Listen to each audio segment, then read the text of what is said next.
Perang Dunia Ketiga versus perpanjangan 3 tahun atau periode ketiga. Intinya semuanya ada tiganya deh. Apapun modelnya ternyata semuanya perang. Yang pertama, perang militer. Yang kedua, perang ego nikmat yang berkuasa. Ingin diperpanjang dengan cara tidak demokratis. Pertama, senjatanya bedil. Yang kedua, senjatanya dengan membentuk opini melalui beberapa pemimpin partai plus pakai media dan buzzer. Partai-partai yang menyadari bahwa dari survei ternyata kepopuleran mereka turun, pada panik. Daripada ada pemilu, lebih baik tambah 3 tahun lagi karena itu biayanya murah. Juga pejabat yang banyak melakukan penumpukan kekayaan dengan jabatan dan kebijakan pengen nambah lagi 3 tahun biar bisa tambah banyak menumpuk cuannya, biar bisa tambah banyak menumpuk hartanya yang bisa dibawa ke akhirat buat nyogok malaikat, juga biar cukup waktu untuk menghilangkan jejak penumpukan kekayaan pribadi dan kelompoknya tersebut. Partai besar, 2 yang utama, hasil surveinya ternyata tidak turun. Keduanya nggak setuju diperpanjang. Orang mereka bisa berpeluang ambil jabatan tertinggi tersebut, ngapain setuju nambah 3 tahun apalagi 3 periode? Amit-amit jangan sampai begitu terjadi. Begitu kata mereka. Di sisi istana yang penuh dengan puja-puji kepada pejabatnya yang semua informasi harus bagus, merasa tidak ada lawan yang pantas memimpin Indonesia selain orang yang sederhana dan baik, maka orang di sekelilingnya menambah hembusan puja-puji kepada pemimpin tertinggi. Kenapa nggak 3 periode sekalian? Kalau perlu tambah 3 tahun baru tambah 3 periode. Ini keren toh, 80% suara partai besar di tangan kita. Itulah libido orang di sekeliling yang saat ini menjabat dengan enaknya karena bisa bermain semaunya. Ingin sang pemimpin tertinggi berkuasa terus dan apapun diusahakan. Enak mereka saat ini yang sedang menjabat karena bisa memainkan dalam tanda petik kebijakan-kebijakannya karena sang terpilih, sang tertinggi tidak terlalu detail memahami konteks proyek-proyek dan permainan anggaran anak buahnya. Tapi eits, ntar dulu. 2 partai terbesar teratas suaranya yang kalau di total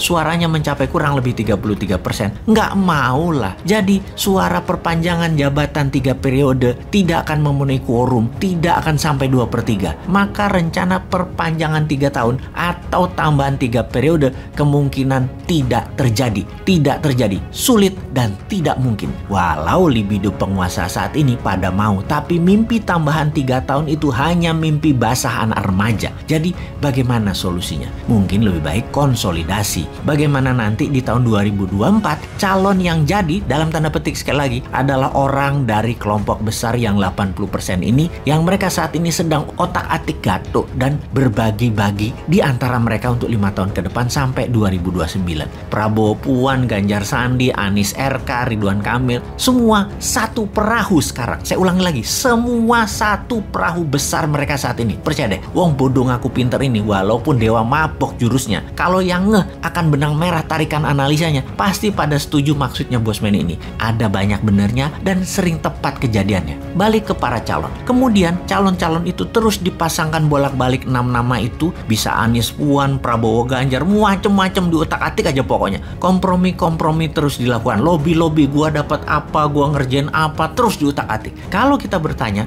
mana ada yang mikir misalnya bagaimana minyak goreng murah dan tersedia untuk rakyat di seluruh Indonesia. Segera bagaimana menghindari kenaikan harga dan inflasi akibat perang berkepanjangan dan dunia jadi perang dunia. Bagaimana KKB Papua selesai. Bagaimana melihat KKB ini, adakah intelijen asing bermain karena Barat merasa diambil haknya karena semua proyek mineral diambil ke Tiongkok misalnya begitu. Nggak ada yang analisa begitu. Nggak ada yang mikirin misalnya lagi bagaimana kalau Rusia menang perang dan konsolidasi kekuatan Rusia baru dengan Tiongkok tersebut dan akan menyerang Amerika. Dunia kemudian akan mempunyai 3 aksis, G3, Rusia, Tiongkok, Amerika. Dan bagaimana Indonesia bisa berenang di antara ketiganya tanpa dimakan hidup-hidup dan menjadi pemersatu ketiganya dan menjadi negara lebih besar dari ketiganya. Nggak ada yang mikir gituan, nyampe juga kagak. Mana ada yang mikir sekali lagi. Dan siapa yang mikir seperti itu? Ya hanya Newman yang mikirin langkah-langkah tersebut walau terlihat halu namun arahnya jelas. Kembali ke politik 2024. Apa yang terjadi kalau hanya ada satu pasang calon presiden dan wakil presiden karena sudah terjadi kompromi dan konsolidasi sehingga calon seberang siapapun mereka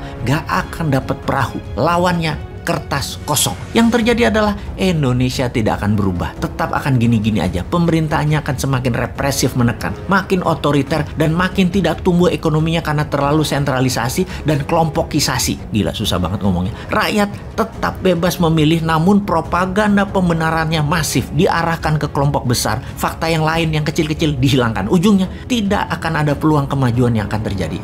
Kok jadi pesimis amat, seakan kalau mereka yang sudah 7 tahun ini menjabat akan membuat Indonesia hartanya hilang? Belum tentu. Buktinya, walaupun semua harga-harga naik, minyak goreng negara penghasil sawit terbesar di dunia hilang dari peredaran, tingkat kepuasan penduduk di atas 70%. Hebat nggak tuh? Mungkin kalau minyak goreng ada, murah, BBM murah, listrik gratis, tingkat kepuasannya 120%, sampai negara tetangga pun puas. Karena kepuasan 70% itu, banyak yang bilang info dari bosman, banyak hoaks, komen-komennya orang mutu, dan cuman ketakutan dari wong bodoh ngaku pinter berasumsi saja. Jadi lanjut deh kalian menjabat, gua mantau perang dunia ketiga aja deh. Mudah-mudahan Putin selon, hajar tembak-tembakin roket ke negara-negara NATO lainnya di perbatasan seberang Ukraina. Pasti ambiar dunia, dan old mind pasti bingung karena perang dunia ketiga terjadi.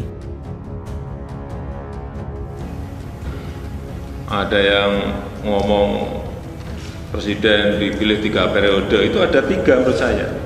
1, ingin menampar muka saya, ya. Yang kedua, ingin cari muka, padahal saya sudah punya muka.